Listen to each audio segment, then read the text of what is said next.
for a presentation at the annual program. And then I left back to Nigeria, and then I came back in February 2005 for 6 presentations at different conferences in America in 6 weeks. So if you have any professor, you tell them someone does this, they tell you, no, it's not possible. I'm not a doer. Krishna is simply using me as an instrument. So I have over 35 publications in peer-reviewed international journals, and I travel around mainly educating people on the process of Krishna consciousness using the language that best suits them for understanding and acceptance. I can give you an example of that. On June 2021, I had a presentation in London at the World Academy of Science, Engineering and Technology, and it was on how chanting prevents financial fraud. But it was put in the language of the management scientists. How is that? The theme of that presentation was Sonic Therapeutic Intervention for Preventing Financial Fraud, a phenomenological study. After the presentation, the professors who organized that program, they gave an award to the presentation as the best presentation award. So they gave me a certificate for that. But the whole content is about how the chanting of the Hare Krishna, one of the positive side effects is that it makes people to have self-control, self-leadership that deters them from ever engaging in crimes such as financial crime. Yeah, I have that on the web. If you go to the website of the World Academy of Science, Engineering, and Technology, you can download that. In fact, from 2021, June to this date, 705 professors have downloaded that paper. It means 705 professors are romancing with the holy names. And you know what it takes, the effects of associating with Krishna. So these are the type of things I do. I travel around, and I'm a U.S. citizen because when I came to the U.S., I presented at those conferences. Some of my friends requested me to stay behind to help with academic preaching programs. In fact, I was for 2 years or so, I was at New Jersey Tobacco Temple. In fact, I was here when my Guru Maharaj was leaving his body. I was there in Gitanagari, and after that, I moved to Tobacco Temple. In 2009, I left for India for my science initiation, Bhakti Sastri, and 5 presentations at different universities, different conferences in India in 2 months. So people go to India for purification. My first step of touching Indian soil was to do service in respect to my area of preaching. 5 presentations at different universities, different conferences in 2 months. In fact, I remember one of the conferences was conflicting with my Bhakti Sastri exam. So I told her, this is what is happening. What shall I do? He said, hey, Vasudev, go to this conference. I said, why? I'll miss the exam. He said, we are training the devotees to have the skills you have, to be able to use this philosophy to provide solutions to global issues. You're already doing that.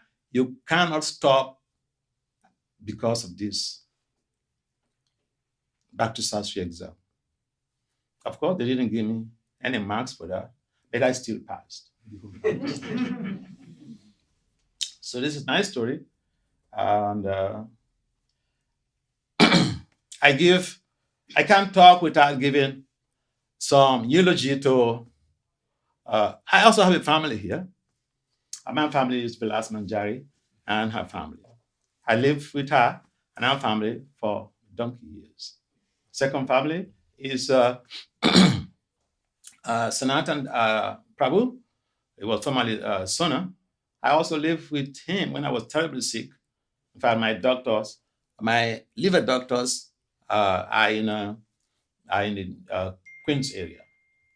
So I suffered terribly when I was here, but by Krishna's grace, I was rescued by the special mercy of all of you.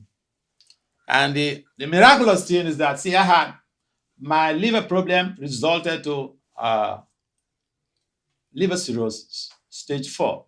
Now, after stage 4, you go into liver cancer and you're bound to go and kiss Maharaja's feet. But you know what?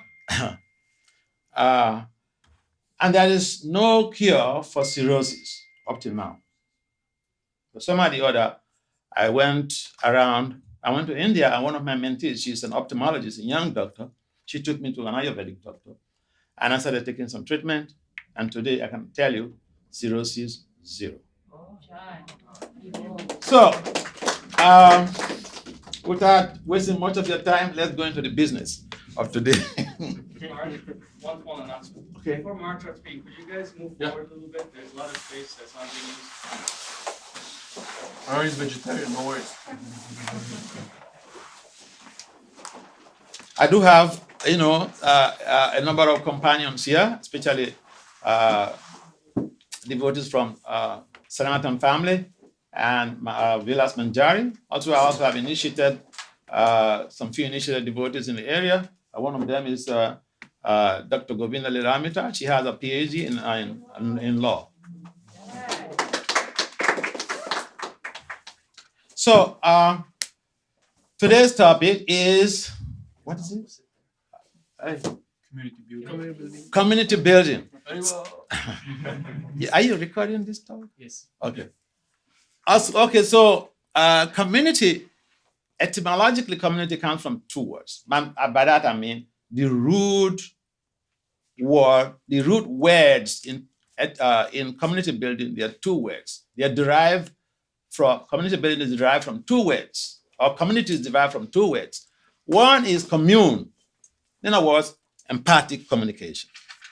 We have to think about how we communicate. Is it something that is appealing to the other person, or is it something that will hurt the other person? That is to commune. And the other is unity. We all know what is unity. Is there anyone here who doesn't know what the meaning of unity? Working together.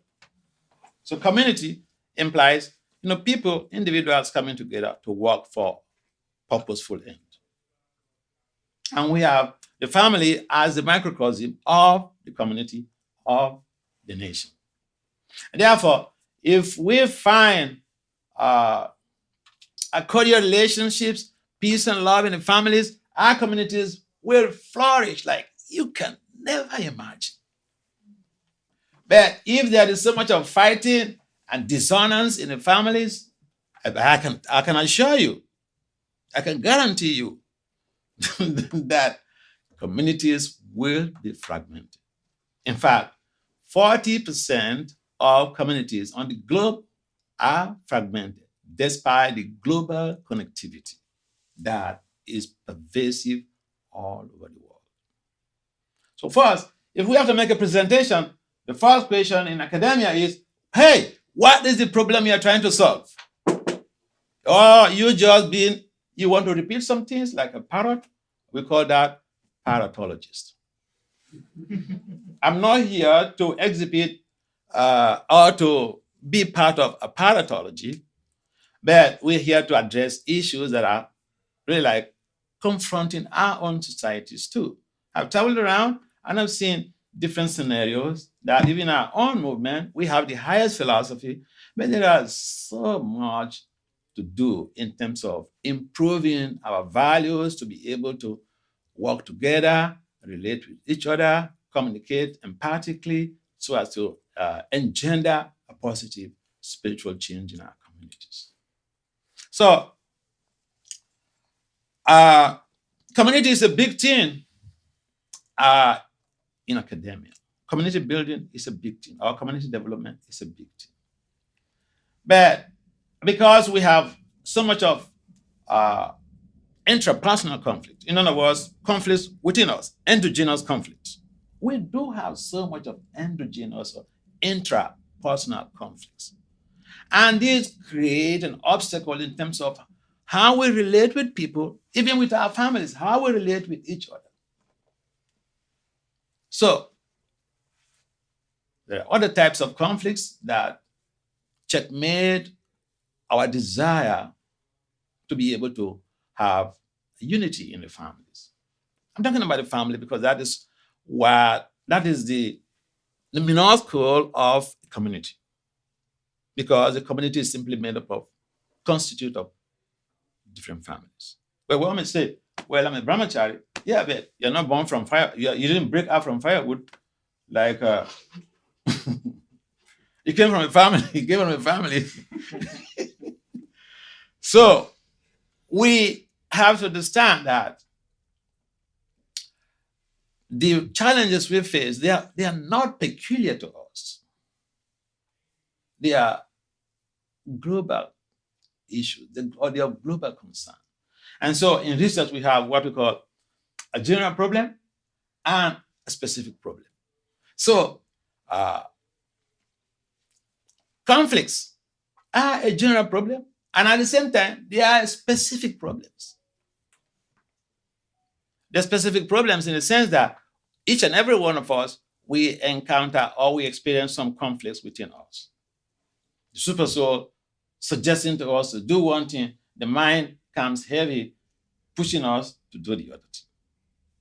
And we do the wrong thing, and we say, oh no, how did this happen? Or we hurt somebody, and then we say, oh, I'm sorry. And I've seen people, when I was working with the judiciary, I've seen people who come to court. They are accused of some crime, and they're prosecuted, they're found guilty, and then the judge says, so, are you guilty or not? I said, I'm guilty with reasons. Good for you. So, sometimes we do the things that we don't desire even to do. And there are a number of reasons for that. In fact, Arjuna asked Krishna about this. What is it that forces someone to do things against their better judgment? I am just polishing that statement, paraphrasing it. But this is the essence of what Arjuna was asking. He asked, what is it that forces humans, we conditioned souls, to do things against our better judgment? And then we regret about it later. So these type of situations are counterproductive to community development, because we hurt somebody, and they may maintain some grudges. Not everyone comes up to speak out. So I'll give you an example. There was this 8-year-old girl in Laguna Beach, and the father told me this story. I was in Laguna Beach for a class or one of the festivals, I think Ramnomi, some few years ago. And before I could get down from the yasa, this gentleman came to me and said, blah, blah, blah, blah, blah, blah. I did this. When I came back from one day, I just rained abuses, tantrums on my daughter, 8-year-old daughter. He said the girl was completely patient, quiet all through when he was throwing the tantrum. Some days had passed. They were eating together, smiling and enjoying themselves. Child and father, daughter and father. This 8-year-old girl came up with this story. Dad, you remember the other day, you came back from office and you rained all type of abuses on me. Did you have any fight with somebody in the office that day?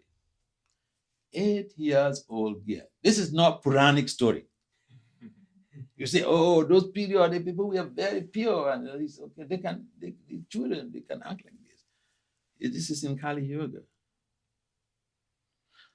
And we call this a strategy for resolving deep-rooted conflicts. I don't know where the girl got this idea. But then first, the girl aligned with Krishna's instruction in the Gita, Tam Titikshaswa Bharata. tolerate. Yeah, she tolerated. But, sometimes we miscue. We think tolerance means anything other than just to absorb the energy, the negative energies, and then live with that, and then live with that trauma. No. So the girl did the opposite. She tolerated, she followed Krishna's instruction. She tolerated all the insults, abuses from the father. Very un-American. Because a typical American girl of that age will call the police and the father goes to jail. It's abuse. And the government doesn't want to hear cases of abuse on children. But she's a Packer child. She was protecting the father too. So she asked the father, and the father said, yes. I had a fight with my director, had a fight with my colleagues, my team members. So this is what happens when you have so much of fight out there in the office with your colleagues or with your boss, and you don't have someone to share that negative implosion. Someone will bear the brunt. It's called passing the buck. So you pass the buck to some innocent person who will be wondering, what the hell? What did I do? Some things have been going on. Trauma has been going on in this person's mind. And now, he has seen somewhere to download it, to offload it. And someone bears the brunt. And it could lead you to jail. I remember I had a friend who was married to a psychiatric doctor. He's a PhD too. And the both of them, they hardly will even meet. The psychiatric doctor comes late most times. This professor, he comes late most times.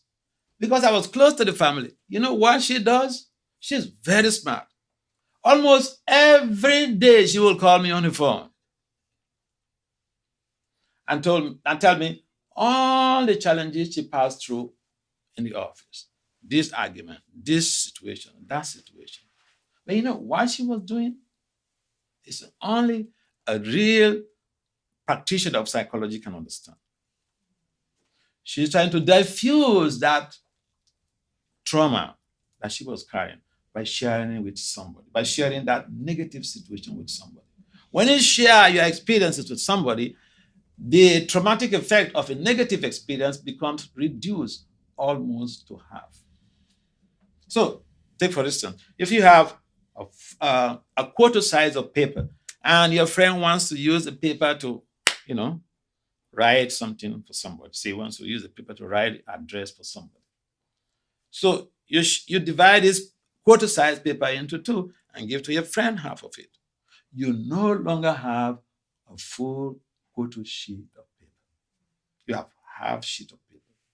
This is what goes on when we share our traumatic experience with somebody we trust, someone we can confide in. Rupa Goswami mentions about having a confidant. Rupa didn't mention the reason, but this is the reason. And so some of the instructions we receive in our own Vedic literature, and we may think, what's the use? But yeah, when you go, if you go broader and higher and deeper in your study spectrum, you come to understand the instructions given to us by the Acharya. They are purely scientific. So Rupa Goswami mentions about this sharing of concept in his Upadhyamrita, that we should have confidence. And so this is a building block for community building. Because if you can have somebody whom you can relate with, and then share your challenges with that person, share your happiness with that person, you're doing a lot of good, psychological and physical good to yourself and the community. But how many people among us have confidence? That is the question. I met a boy sometime at Seattle, Washington State. He was living in the Baptist Center as a brahmachari. So he told me, we had a program, and then I was going around after the program to talk to people one-to-one. So he told me he left the Baptist Center, he left the the brahmachari ashram. I said, why? You're in a good place.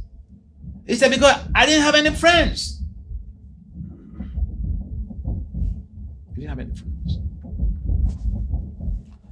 So we have to understand, do we want to build a strong, virile communities?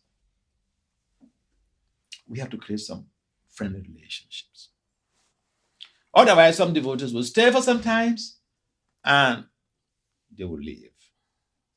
Because we are social animals. We can be isolated. In a prison, if this is wrong, there's a lawyer here, you can correct me. In the prison, when they want to punish a prisoner, they put him or her in isolation. And very quickly, he or she will commit suicide. This is what some of our devotees are passing through. Living in a community, but isolated. And therefore, we need to understand that community means personal effort and collective efforts. Now, the good news is that Bhakti Vasudeva Swami has given us some clue about all these challenges or how to really build a community from our own personal level. So I like to get into that. I'm not very good at cramming, so I wrote that down here. Let me just go through it. So he talked about 4 principles in community building. 1, treat everyone you encounter as if the success or failure of your spiritual life depends on the quality of your interactions with them. So I remember I was in Montreal some years ago. I was visiting Montreal, and one brahmachari was leading a team of devotees for Harinam and book distribution. So when they came to Montreal, he came to meet me. He said, Maharaj, how can I help these devotees who are traveling with me in their Krishna consciousness so that they can remain and sustain their devotional values? I said, oh, I have the answer to it. You ready for it? He said, yes. I said, okay. These devotees and this principle that I gave to him is one of the 4 strategies or constitute one of the models or one of the strategies that Bhakti Swami gave in his model for, we call this models in the management science. So in his model, he also mentioned about how to treat people in a very loving way. And here, the very first strategy of this model is that we have to see how we are being available for people, treating people nicely. In such a way that our success, the success in our spiritual endeavor, depends on the quality of the interactions we have with these people. In other words, we should give people quality time. Because, see, I can claim to be very busy. In fact, if I don't want to go to any place, I got invitations to come here, come to this place, Germany, Fiji, and all this. I'm also a research fellow. I can give you an excuse why I will not come to your country, or why I will not come to a particular place. And when I give you the excuse, you will say, yeah, Maharaja, you're so busy. Okay, we'll leave you alone.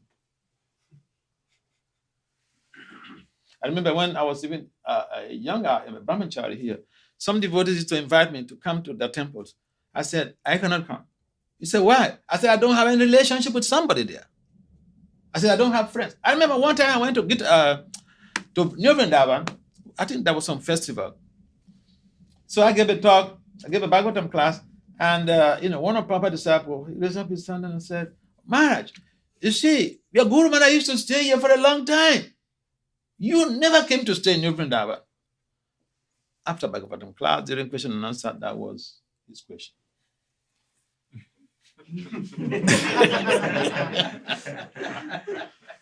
I said, I don't go to places and stay if I don't have a friend. If I don't have a relationship, I don't go there. I said, I'm not the Swami who enjoys Jai Maharaj business. No. What would I do with that? What would I do with the Jai Maharaj? It's not going to help the devotee. It's not going to help me also. So, because that official relationship, you can't come to me to tell me your problems. And I have a chunk of strategies and information to help out. If you don't come close to me, how are you going to tell me your challenges? You don't meet someone on the street and tell them, hey, Joe, please, this is my problem. They will say, come on, you crazy? Yeah, so the way we treat each other matters a lot in our devotional culture. And that is a major determinant in the success of our devotional endeavors. So we should bear that in mind. I read it again. Treat everyone you encounter as if the success and failure of your spiritual life depends on the quality of your interactions with them. So, strategy number 2.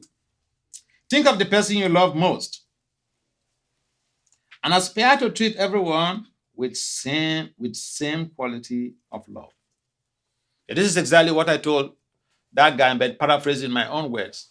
When he told me, he came to seek for advice about what he could do to help the devotees traveling with him on Sankirtan and Harinam. I said, you have a younger brother at home? He said, yes. I asked him, you love him? He said, yes. I said, so all these devotees traveling with you, you should love them, treat them the way you treat your beloved younger brother. Guess his response. Yes, tell me. Guess his response. Just to beat him? Oh, no. Yes, guess his response. I like asking questions. It's called critical and creative thinking exercises. Yes, Bolo. Okay. What do you think he said? Okay. Okay, thank you. Yes, Raja? I had the same answer as him, Maharaj. The beating. Your dog? Maybe that he didn't know them as well. Maybe? That he didn't know them. He didn't know them? Okay. Yeah, these responses are very nice. They're very enticing. And I would like to add that, this guy, he looked at me right in my face, and he said, Maharaj, this is very difficult. I said, but you sit down on the asam and you say, Krishna said, Mama evam so jiva loka jiva buddha sanatana. Is that not correct? He said, yes. But to put it to practice is very difficult, he said. And it's true, he was just being sincere. We have the best philosophy. Prabhupada has given us the best. And if we practice even just not a whole sloka, one line.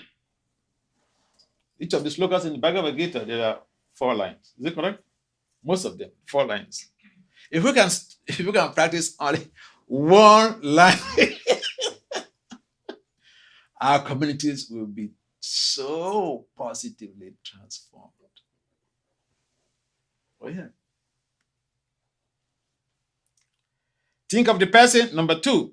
Think of the person you love the most and aspire to treat everyone with that same quality of love. If we think about that, yeah, it might be difficult, but it should be easier for us, the devotees, because we preach this concept of we are a family. If you think we don't use these words, this is exactly what we are saying when we say, Mama evam so jiva loke jiva bhuta sanatana. And Krishna also said, I am the seed-giving father of all beings. What do we understand by these statements?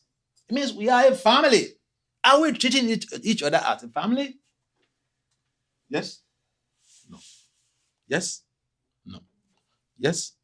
No. Yes? Are we treating each other as a family based on your lived experience? No. But then the instructions are there. We can't say Prabhupada did not give us the tools. Prabhupada has given us the tools. It's a matter of implementing. We have to go beyond the stage of paratology to the stage of application. Each time we have a concept or a construct to discuss, or Krishna delineates a particular concept or construct, now the commentaries of the acharyas, they deliberated on that and generated some type of spiritual information culture for us to digest and see how we can understand it in a simple way. Now, the first framework is Krishna's instruction, Krishna's strategy, or Krishna's model, or Krishna's theory. The second is the contemporary ideologies about that very concept. So the acharyas, they give us the contemporary ideologies. Now, what is happening in our society is that in most cases, we don't go to the third stage, which is applications. Applications is basically the integration of the theoretical concepts and the commentaries of the acharyas. In other words, it's integration of the Shruti and the Smriti. Just simple as. We want to build varied communities. We need to do this. So we need to put all of these constructs, these amazing principles that our spiritual masters have given to us, spiritual teachers have given to us. We need to put that in practice. We need to put what Krishna has stated in practice. And I always like to refer to this very concept of Krishna, this statement of Krishna that everyone is his part and parcels. Let's get these points clear. If everyone is Krishna is our father, it means we are a family. Is that not correct? Yeah. My goodness. We are a family. So we should practice to treat each other as a member of one family. This is how to build our devotional communities. It's not some high-tech thing that you need to go and get, some PhD in this field or that field. It's just a very simple strategy to implement. It's a very simple strategy to implement. And if you treat even your children, in most cases, the parents are the worst situations. Because the parents, in most cases, they always think they're righteous. They're always right. If they yell at their child unduly, they feel that they're right. But no, we are fallible, and we should live our lives based on fallibilistic flexibility. We should understand we are fallible, and we should create some flexibility in our lives based on adhering and addressing loopholes in our lives because we are fallible. We can say that you're always right or your child is always wrong. And I've seen cases where children are 35 years old and the parents are controlling them. My friend, I don't want to mention the country, but I have a friend, he has a PhD in mathematics. And so he told me the story how if he goes home to visit his parents, and then say 6 p.m., he's going out. The mother comes to, cross him and say, where are you going? This is 6 o'clock. 80 years old, a mathematician, a PhD in mathematics. This is what is happening on this planet. So I'm not just, saying something from the blues. I'm talking about what is transpiring on this planet, what is transpiring even in our own societies. I was in London before I came back to the US. So one lady who came cooking for me, she's initiated. She told me something. I don't like to repeat this type of stories because it's very disgusting. And she told me something. She said, "Oh, you're so free with us." She said, because some devotees that she came with are my mentees. And so she said, "You're so free with us. My Guru Maharaj used to respond to my messages before, but after initiation, I don't hear from him anymore." That's not a good remark. That's not a good remark. I mean, it's like a lady wants to woo a man into marriage, or a man wants to woo a lady into marriage. They dress very nicely, to attract the person. And when they get married, dressing nicely becomes, dump the idea in the dustbin. Sometimes it happens like that. Sometimes it happens like that. But, we should be alert. We should not fake anything. We should live our lives naturally. And where we find some improvements in needs regarding how to improve our relationship with our family members, with our friends, in our communities, we should do that because it takes one-on-one. And if we are always thinking that, we love this person very dearly, and we don't, then we're thinking, this person is my enemy, he's my enemy, she's my enemy. He did this to me, he did this to me. But there's someone you love so dearly, unconditionally in your life. So Bhakti Vasudeva Swami is saying, we should extend that phenomenon of love, that practice, to each and everyone. In other words, to all and sundry. At best, we should aspire to do that. He didn't say just wake up one day and then become like this. But by his own words, he said, aspire to do it. And so the third strategy, what's the time now? 7:55. What time are we supposed to stop? Whenever I want. Not whenever I want. We start at 7:15 to 8:15. I know people have, they have things to do, and especially in New York, in America, In India, it's a common disease, a common thing. You go to some temple, they ask you to give a class, you want to start a class, and you ask, yes, what time is this class stopping? When are we stopping the class? I remember several places I've been to India. You know the response? They tell you, Maharaja, you're not in America. That's what they told you. This is India. This is not America. Go on and give a class as much as you want. So America is known for being time oriented, time effective, and all this thing. So we can't say any time I like. No, people have their respective obligations and things to do. So the third strategy of Bhakti Swami's conflict resolution model is view all conflicts as your own faults. This is tough, right? When something happens with your loved ones, with your family members, first, you should think, I am at fault. I'm at fault. Otherwise, he wouldn't have acted like this, or she wouldn't have acted like this. And look, this is not just some documentary. This is not some information that is embedded in the literature. He taught us to practically, live this type of life. See, I told my mentees, and she's here. I told my mentees, if I do something wrong, if I say something wrong, you tell me. I remember I was to go to one country, and that time there were some young devotees aspiring for me in that country. They were like in the final year in HSC, 17 years old, one boy and one girl. They wrote me. I've scheduled my time of going there, the date of going. They wrote me to say, Maharaj, don't come to this country at this stipulated date. Imagine a 17 years old girl writing a guru, a swami, a PhD, giving instructions. Don't come. But this is how I train them, that voice out. Even your father, in most cases, you can't say things you don't like to them. And I've seen this as I travel around some of the places, some of the families I've been to.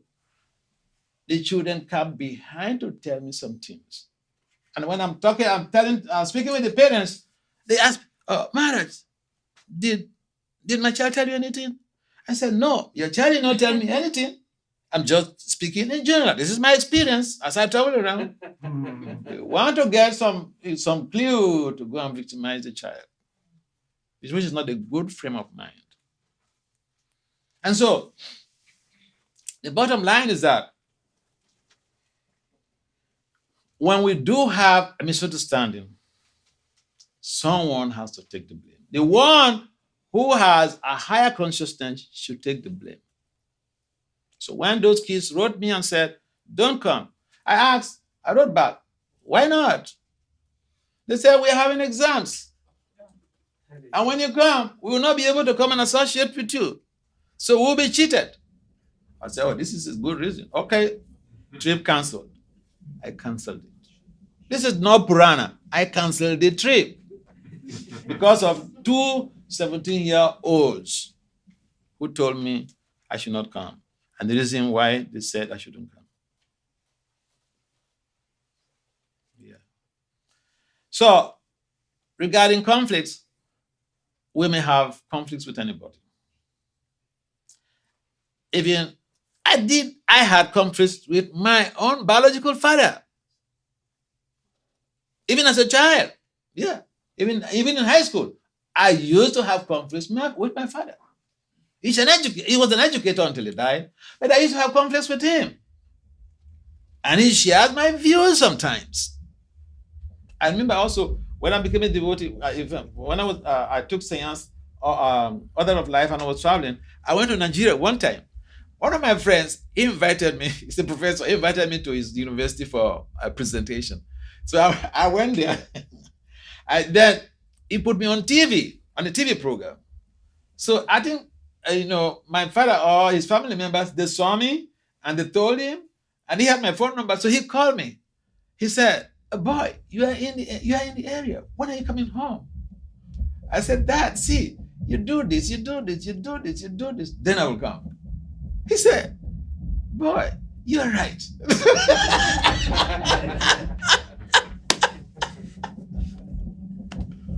Yeah, he never forced himself on me.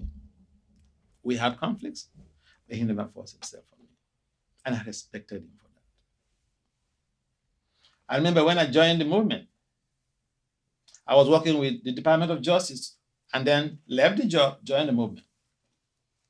For a donkey years, over 10 years, I think 16 years or so, I never communicated with anyone in the family. Why? Because I was afraid of my father's younger brother. Our love was so intense. And I can't stand to tell him no for anything.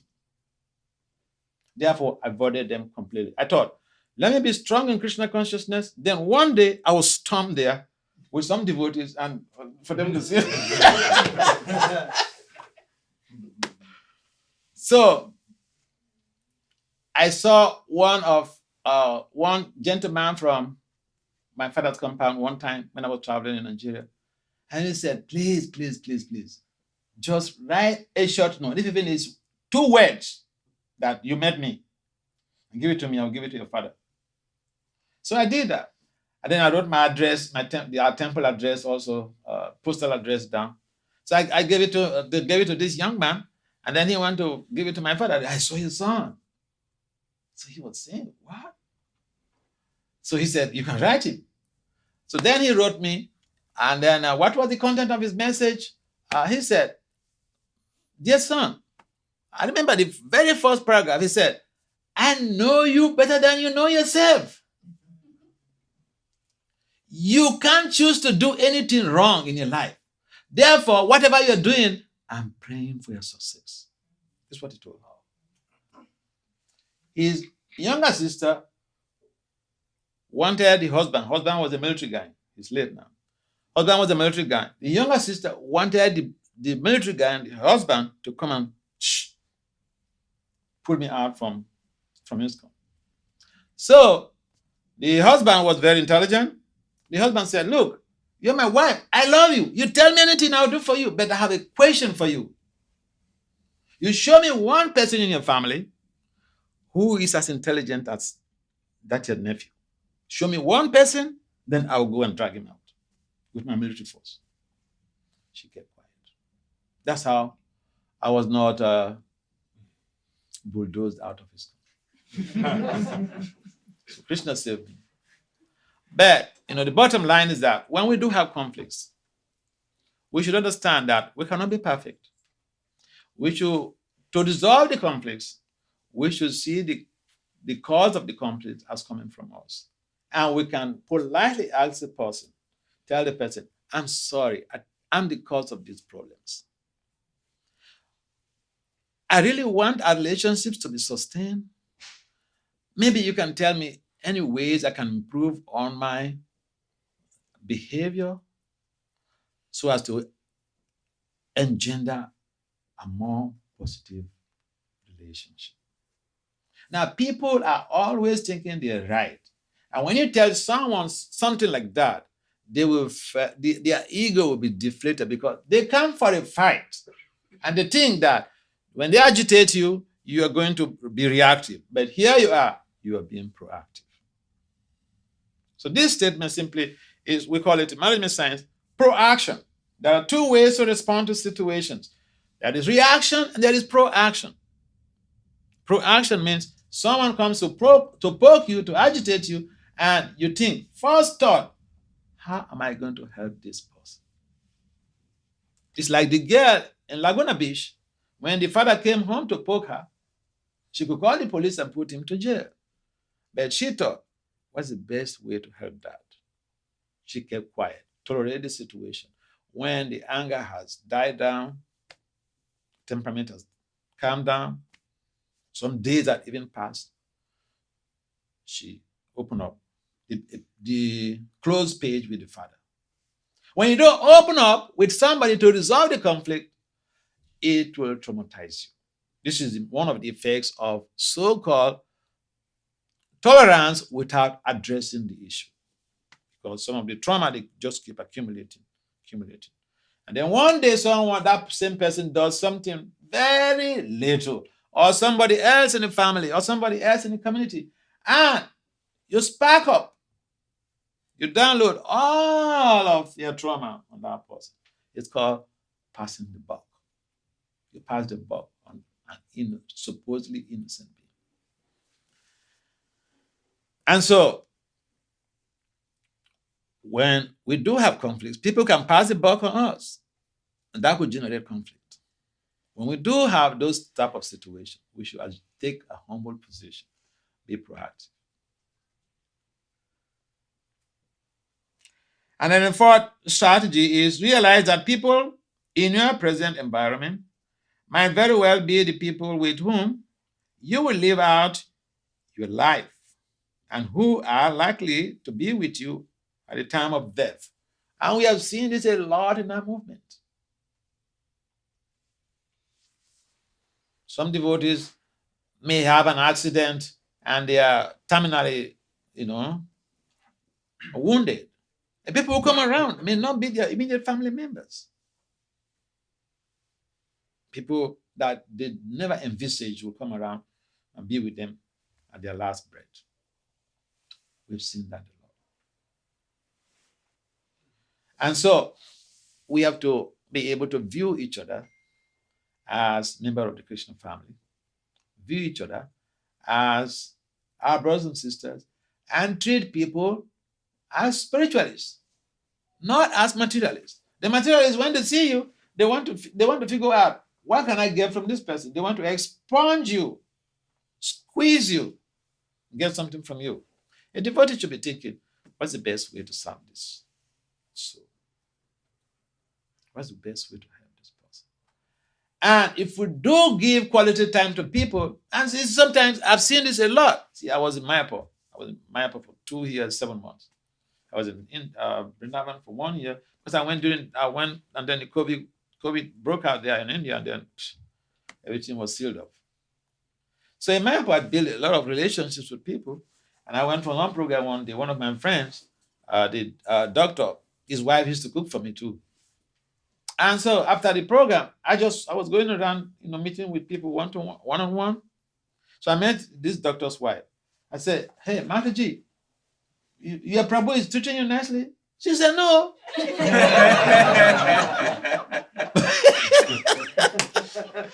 And for an Indian woman, that is very, very strange. Because Indian women, they are very, very tolerant. They're very, very reserved, conserved, talk about anything, conservation. This is Indian women. But when they do have someone in their life, they can open up to, they're good to go. So I went around and then met the doctor, the wife, the husband, and said, "Hey, this is what your wife just told me. Hey, come here, let's go see her." So I dragged the doctor, we came meet her. And then I said, "Mataji, repeat what you said." She said, "I said, he is not treating me nicely." I said, "Why?" "She is not giving me time." He's not giving me time. It's not the first time I had a lady complain that. I remember also in Delhi, I had a friend, a medical doctor who used to take care of me.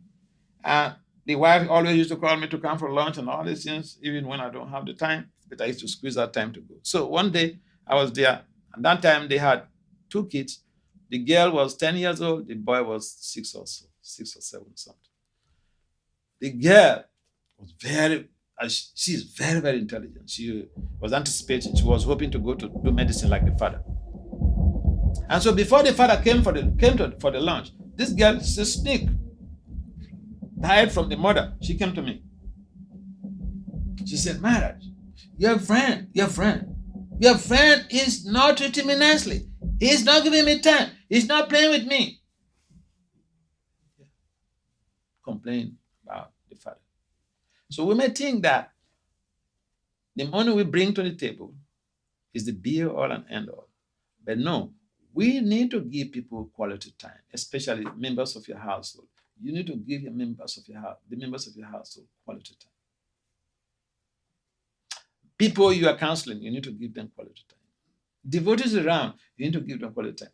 Don't just presume that you are the busiest person on the planet and you don't have the time. All of us, we do have the time. It's a matter of prioritizing. Do we care for people as a family? Yes, this is what we need to do. And therefore, it is important for us to understand that community building is not a big stuff. It's not a big thing.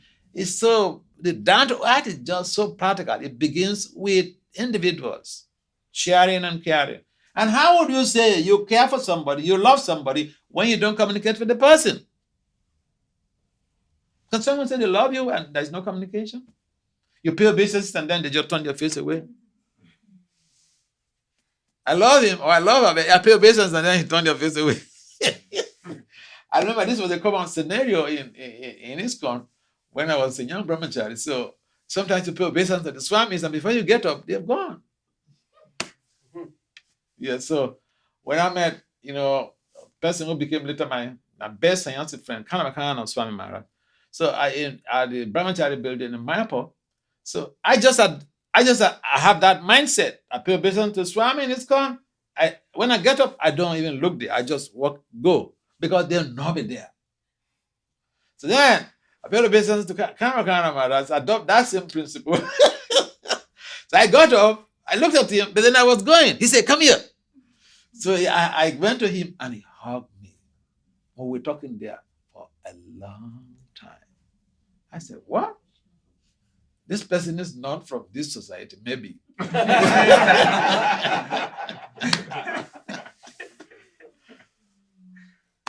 And I also remember first when I just took sannyas in Mayapur, he was the first Swami who saw me. And we've been friends from that first instance when I met him in Mayapur and he hugged me and we were discussing. So when I just took sannyas and I was coming out from, I was staying with some 4 brahmacharis who came from Chapati. But those boys also, they didn't know that I was taking sannyas. So when the ceremony was over and I carried it down, and then Kamakana Swami Maharaja was the first person who saw me, and he paid full flood of business. Then I also paid full flood of business. And then he called me over, then again, they hugged him. And we stayed there, we talk. We need people like Kamakana Maharaja.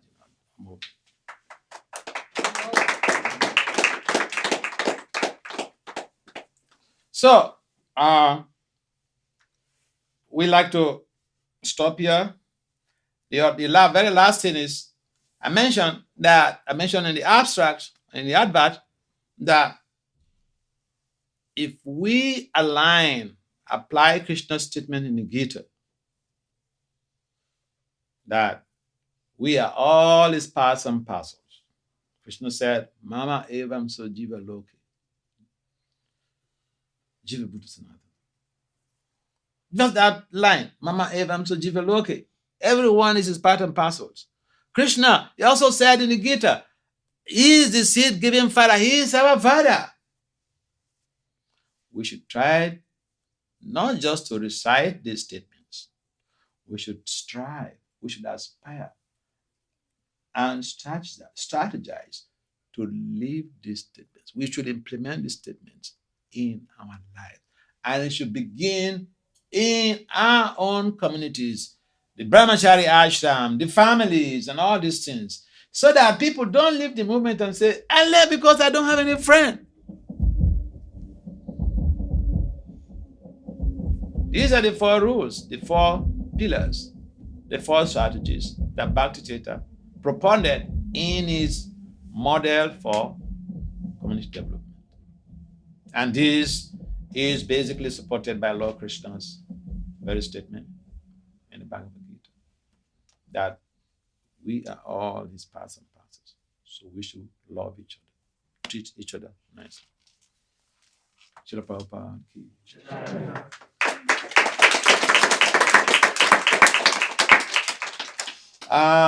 The good thing in this is that you don't talk and get away. You have to be bombarded with some questions. Yes, so any comment? Any comments or questions? Yes, Prabhu. You ended your talk about friendship. Yeah. And I've observed in our society and also in my external, we're a family here, but we all have most of us have brothers and sisters and so on. And I've observed in my brothers and sisters who are not practicing Krishna consciousness that they also have friends. But it seems that to a large extent, their ability to create friendship revolves around shared activities that are centered around sense gratification and a variety of things that they enjoy doing and exchanging and so on. But those friendships become very, very strong, and they continue and they last. And it seems that in our society, because our pleasure is in service, that if we don't have a relationship in which we're serving together, that it's hard to create that kind of bond of friendship that extends and goes beyond a service relationship. And I wondered if you could comment about how, and of course then there's also the question of different tastes and ways of looking at things and so on that may differ. We look around the room. I mean, we have the cultures that are in this that we represent here are so diverse. Yeah. And so we don't have those shared backgrounds and shared. So how do we address this? Yeah. Thank you very much for this question. Especially in America, America is epitomized by rugged individualism. And I like rugged individualism like anything, because when I came to America, when I learned how to shave myself, that I don't have to depend on anybody. In India and Africa, there are so many people are hanging out that, for them to shave you. Yeah.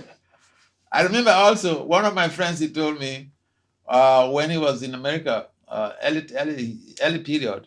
So he was working in the gas station, and then he didn't know how to operate some machine there. So he went into the store to call the clerk to come and help him to check out things for him, to show him what to do. And you know what? His response, the guy he went to call, he said, "Hey, you were in America. You have to figure things out yourself." So, and I like that. I like the way that, people create so much of barriers and all these things. That the negative effect is that people who need help and those who should render the help, there is a purple bull of demarcation. In other words, they can't reach out to each other. And therefore, we need to close this gap. And Rupa Goswami mentions how to create relationships. He gives some strategies in the Parisamrita. Yes, who can tell us?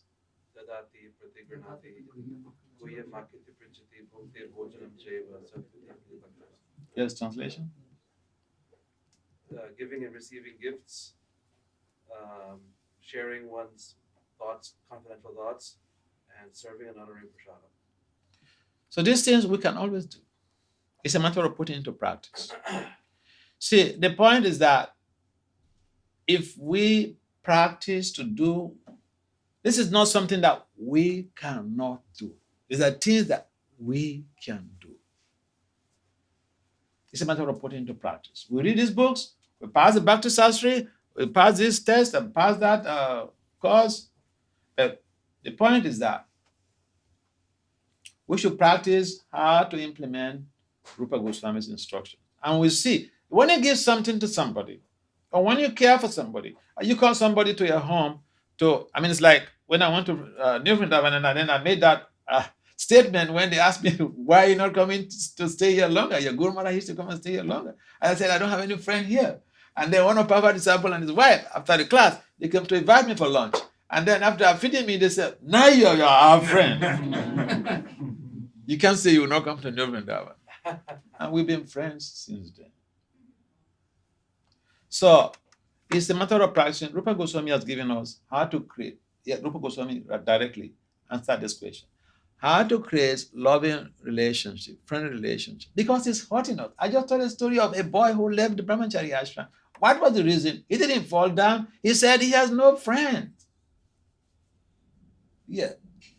So we should practice what Rupa Goswami has said, and we'll stand to gain. The strategy has already been given by Rupa Goswami. It's a matter of practice. Practice to give something. Practice to see how you study people and figure out someone, at least in your life, you should have one confidant. Someone you can always vomit everything that you are passing through. But you have to study people. Don't go and meet somebody because they have Kantamala. And then you go and tell all your stuff and then take it to the street. I've seen devotees who left this movement because of that. They tell their confidential matters to someone, or their counselor or whatever, and then the guy takes them to the street. And they say, what? These are confidential issues. And he goes to tell other people, their society, I'm going. I have seen that.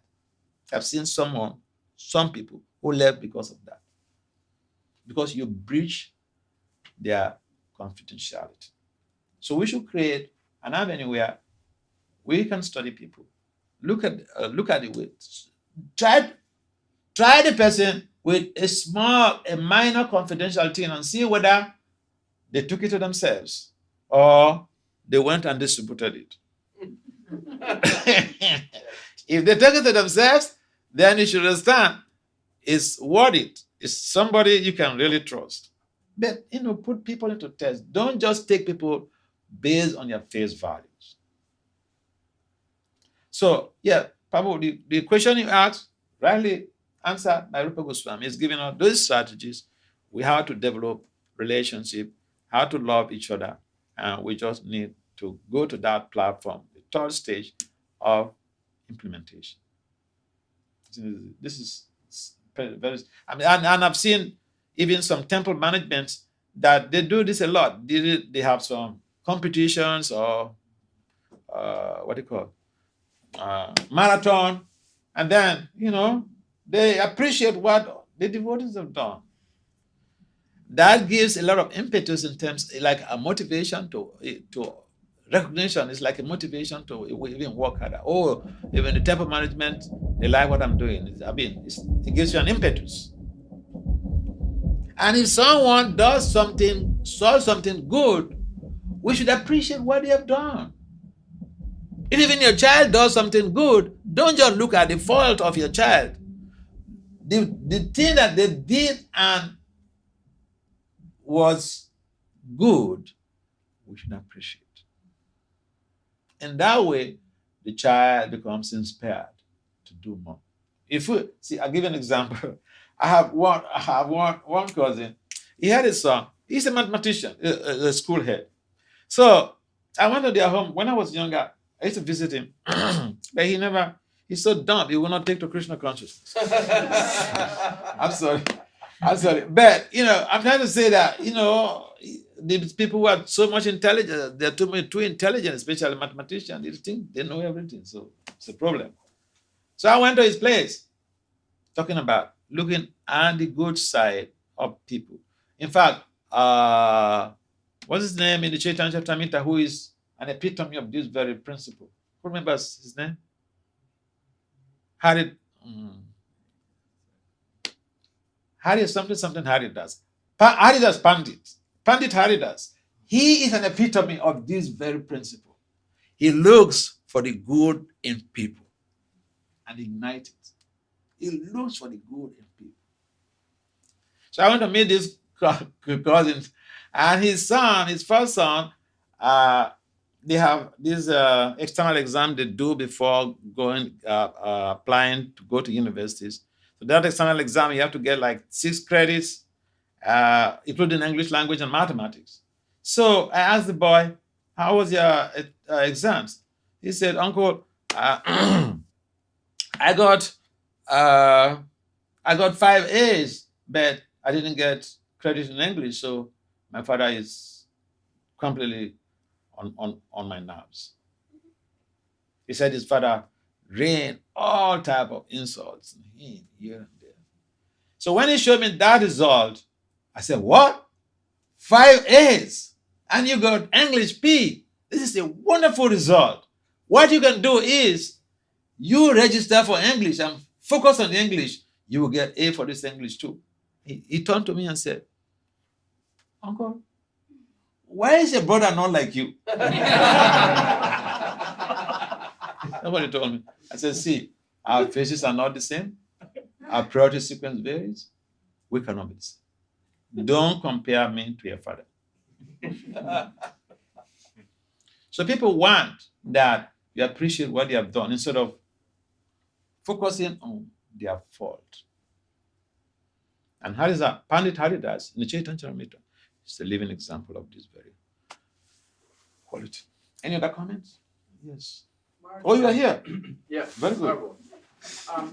Extending on the question that this Prabhu asks, should we as devotees try to network more in whatever we do for work? Would this be promoted in ISKCON a little more? Network in whatever we do for a living to serve each other more in that capacity? Because Prabhu is saying that people that are not devotees, they create bond by, if they are a businessman, if they run a grocery store, whatever it is they do, or if they play golf, should we as devotees, beyond the service and temple, should this be promoted in ISKCON for us to network more in our daily lives? That is part of the social culture in terms of the Varnashram system. Because sometimes we tend to shy away from social cultural systems. But we live in societies. We live in a bigger world. And therefore, when the devotees have particular skills and they don't come together to network, people will not benefit so much because the people may not even know. Someone may be in need of that skill and they don't know that. You know, you have just a person. Oh, look, for instance, look, Governor Damita, he litigates all these cases in the courts, and a number of devotees don't even know that. You know, this is what she does for a living. She works for the university. This is what he does for a living. You have a problem, immigration problem or whatever, you can always see him. But how many devotees even know her? But that's exactly my point, right? That in our society, There's a need to network. we need to promote this kind of practice Sure. a little more. So if I need a doctor, I should see a doctor within my community. Yeah. If I need an attorney or an architect, I should see someone within my community. That is what it should be done. But sometimes we get to know too much and we neglect these social needs, which is not fair. It is harming our system. You made a very powerful point. It is harming our system. Because the things that we could do and, enhance our progress, our social progress and spiritual progress. But see, there was a case. I don't want to mention the city. I went to California. I went to California. I went to one temple, and this lady is a lawyer. Herself and her husband are the ones who invited me to come to their community. She's a lawyer from Harvard lawyer. But you know what? The temple has some problems, some legal problems, and they go to meet somebody else who is not having even our qualifications. So sometimes we can undermine people, and at our own detriment, we go and spend the money unnecessarily with people who are even less qualified than they are devotees. So yes, what the point you made is very, very, very important, very cogent. We should network more so that we can be at benefit in terms of our spiritual progress and community development. Yeah, it's a good point. Thank you. You're welcome. So the time is up, right? You don't want to say any last comment or questions? You feel free to ask me any questions, whether career-wise, devotional, management, leadership, whatever. Okay. Yes, Vilas? Yes, I have a question. If you, Are you Vilas? oh, I'm sorry. Okay. Let us speak first, okay? Hare Krishna. Yeah. Connection to the same question on Khan's statement. It is something I learned from one of my children. And I find that in our movement, we got taken for granted as devotees. We do this to each other. And it's absolutely wrong. We do what? We take advantage of each other. Okay. So why I said that is my Prabhu said about networking, but also, and you mentioned they went out to pay the money outside and not pay attention towards the qualification is on the inside.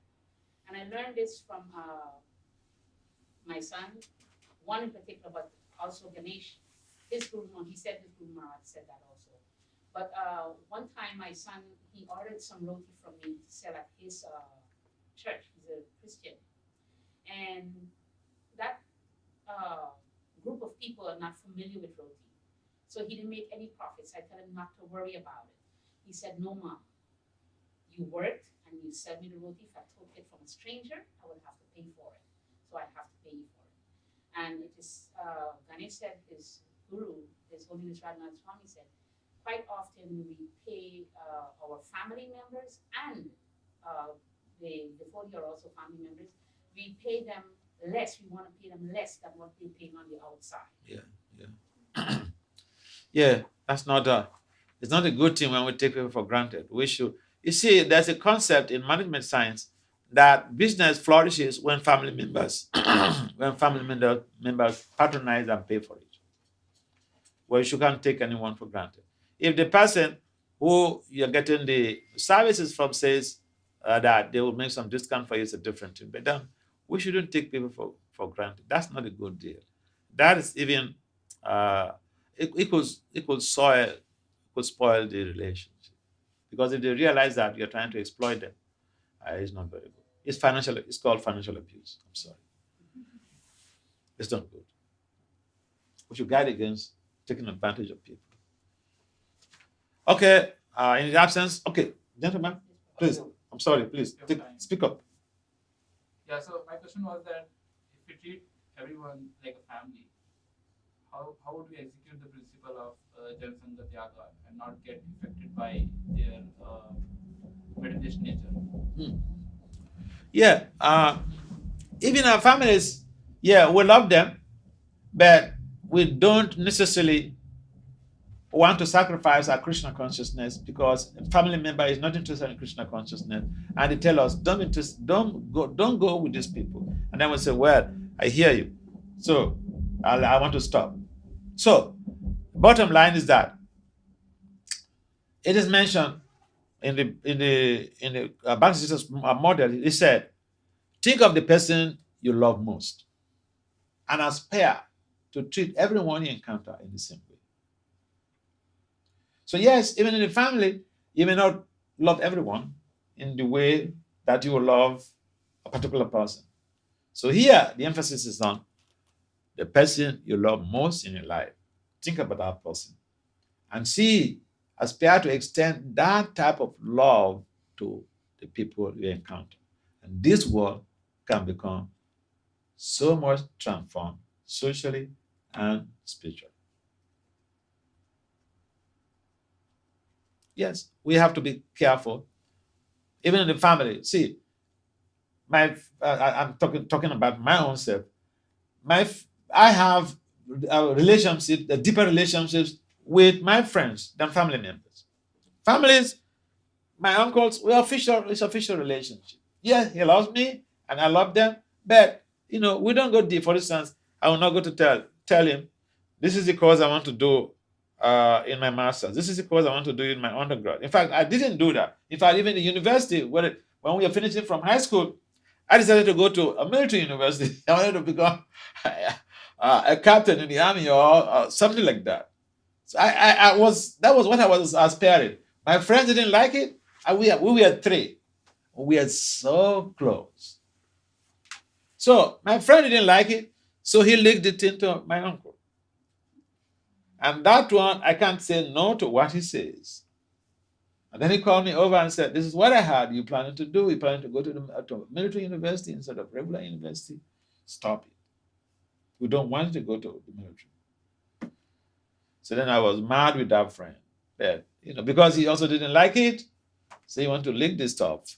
But the important thing is, you confide in people you love.